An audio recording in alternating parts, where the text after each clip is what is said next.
আজকে আমার প্রাক্তন হাজবেন্ডের বিয়েটা হচ্ছে আমাদের এলাকাতেই। সে বিয়ে করছে, এটা আমার কানে এসেছে।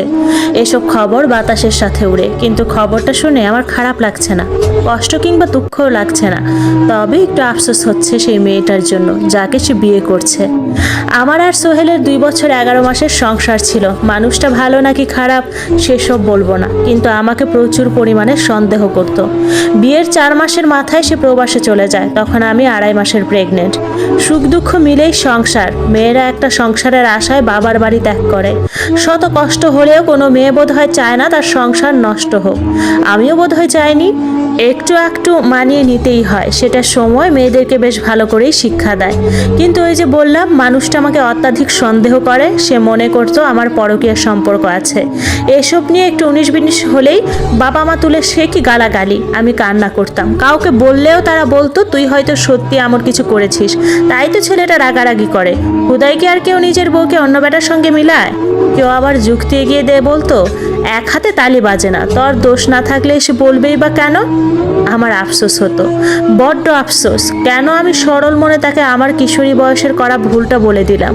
মানুষ কত পাপ করে কিন্তু লুকিয়ে রাখে। আমি সৎ থাকার জন্য মানুষটার কাছে প্রকাশ করেছিলাম আমার কিশোরী কালের এক প্রেমের কথা। সেটা ছিল এক মোহ। সে বয়সে প্রায় ছেলে মেয়ে এরকম সম্পর্কে জড়ায়। আমিও জড়িয়েছিলাম আমারই ক্লাসের এক ছেলের সঙ্গে। তখন প্রেম ভালোবাসা ততটাও বুঝতাম না, কেবল বান্ধবীদের মুখে দুটো মিষ্টি কথা আর রাস্তায় দাঁড়িয়ে থেকে তাকিয়ে থাকা, ক্লাসের ফাঁকে একটু উকিঝুঁকি মারা। টেবিলে খাতার কোনায় গাছের গায়ে M+H লেখার মধ্যেই সীমাবদ্ধ ছিল সে সময়কার প্রেম। আমার প্রাক্তন বেশ আগ্রহ আর আদর নিয়ে আমাকে জিজ্ঞেস করেছিল আমি কখনো কারোর সাথে রিলেশন করেছি কিনা। তখন গভীর রাত, আমি তার বুকে লেপ্টে আছি। সে আলতোভাবে আমার মাথায় হাত বুলিয়ে এত কঠিন একটা প্রশ্ন করলো, অথচ আমি মানুষটার ভালোবাসায় উন্মাদ হয়ে তার বিশ্বাস রক্ষা করতে সেদিন মিথ্যা বলতে পারিনি, সত্যিটাই বলে দিয়েছিলাম। সেই যে সে আমার মাথা থেকে হাত সরালো, এরপর আর কোনো দিন আমার মাথায় যত্ন নিয়ে হাত রাখেনি। হয়তো এরপর থেকে সে আমাকে আর ভালোই বাসে না।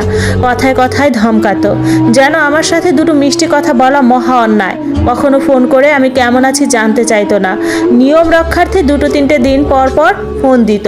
অবশ্য এটাও বা কম কি, মাঝে মাঝে তো 1 সপ্তাহ পার হতো সে একটু খোঁজও নিত না। আমি কল দিলে বিরক্ত হতো, হুটহাট করে নাম্বার ব্লকে ফেলে রাখতো।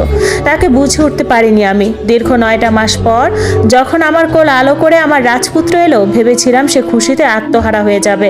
এবার বুঝি আমার ছেলের উসিলায় তার অভিমান ভাঙবে। কিন্তু আমাকে ভুল প্রমাণ করে দিয়ে সে ভালোবাসা না দেখিয়ে উল্টো কেমন ঘৃণা নিয়ে তাকাতো। কল দিয়ে ছেলেটাকে মাঝে মাঝে একটু দুটো ডাক দিয়ে কল কেটে দিত, যেন আমি তার ঘরের দাসী, আমার খোঁজ না নিলেও চলবে।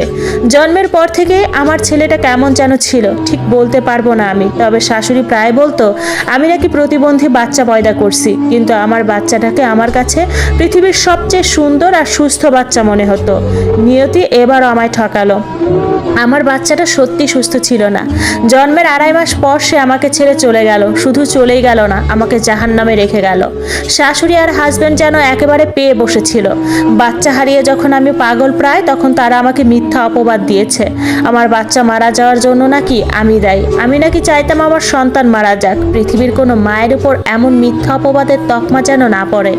অসহ্যকর সেই দিনগুলো আমি কিভাবে কাটিয়েছি একটাবার কেউ জানতে চায়নি। অথচ ডিভোর্স দেওয়ার পর সবাই হুড়মুড়িয়ে জানতে এসেছে কেন ডিভোর্স দিলাম। মেয়েদের মানিয়ে নিতে হয়। আমার তাদেরকে খুব করে বলতে মন চাইলো, সবসময় মেয়েদের কেন মানিয়ে নিতে হবে, মেয়েদের কেন এত ঠেকা। কিন্তু আমি চুপ ছিলাম। যাদেরকে বলে কয়ে বোঝাতে হয় আমি চাই না তারা বুঝুক। হঠাৎ ফোনটা বেজে উঠল। স্ক্রিনে মাই হাজবেন্ড দিয়ে সেভ করা নাম্বারটা ভাসছে। আমি অতীত থেকে ফিরে এসে কলটা রিসিভ করে সালাম দিলাম। ওপাশ থেকে সালামের জবাব দিয়ে জানতে চাইলো সকালের ঔষধ ঠিকঠাক খেয়েছি কিনা। আমি জানালাম খেয়েছি। মানুষটা বেশ অধিকার বোধ দেখিয়ে বলল, আপনাকে সুস্থ থাকতে হবে ম্যাডাম, নিজের জন্য না হোক আমার বাচ্চার জন্য আর আমার জন্য। আমি মুচকি হেসে বিদায় জানালাম। এই ভদ্রলোক হচ্ছেন আমার বর্তমান হাজবেন্ড। শাশুড়ির চোখে যেই অপয়া আমি ছিলাম, সেই অপয়া মেয়েটাকে মহারানী করে রেখেছে এক মহারাজ। মহারাজের রাজ্যে আগমন করবে তার রাজকন্যা, সেই আশাতে তিনি প্রহর গুনছে। এত এত সুখের মাঝেও আমার সেই প্রতিবন্ধী সন্তানকে আমি ভুলতে পারি না। আমার প্রথম সন্তান, প্রথম শখ, প্রথম আবেগ। যারা আমাকে মিথ্যা অপবাদ দিয়ে বাড়ি থেকে বের করেছিল তাদেরকে খুব করে বলতে মন চায়, কোনো মা চায় না তার সন্তান মারা যাক। 9টা মাস গর্ভে ধারণ করে সন্তান জন্ম দেওয়া কোনো মা পাশা বসানো হতে পারে না। মায়েদের নিয়ে এমন বানোয়াট মিথ্যা কথা বলবেন না দয়া করে।